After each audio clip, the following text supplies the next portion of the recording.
जय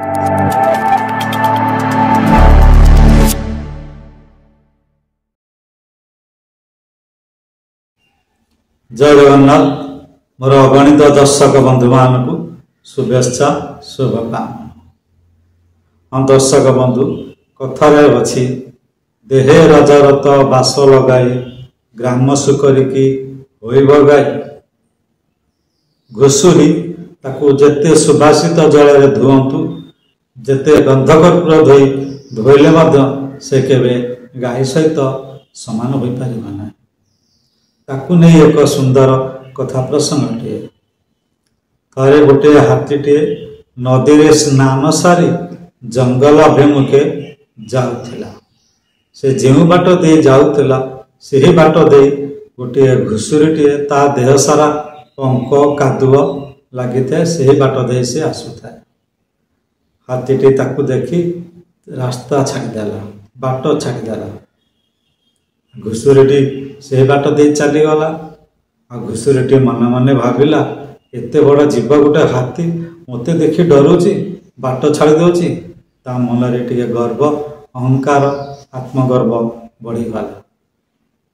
से जंगल को जाई तार साथी सांग मानकू सही कथा कहला। अरे तमे माने सिना मते ज्ञान मानुछ, तुमे माने मते सिना सम्मान देउन, हेले देख आज गोटे विराट काय हाथी मते देखी डरे रास्ता छाड़देला।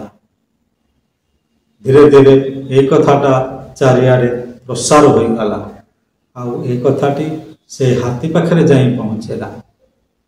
हाथी की तार सांग हाथी माने कहले, अरे छी छी तू गोटे एभली जीव गोटे साधारण घुषुरी की देखी तू ताकू डरी रास्ता छाड़देलु। हाथीटी मन मन हसिला।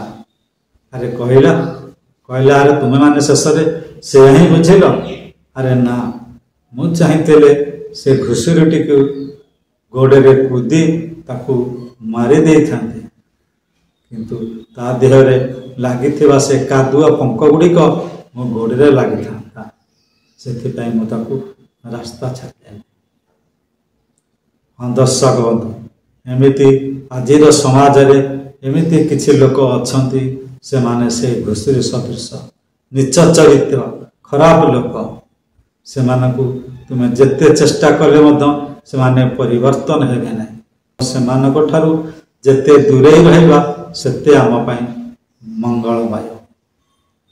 कारण घुषुरी केबे गाई होई परिबा नाही।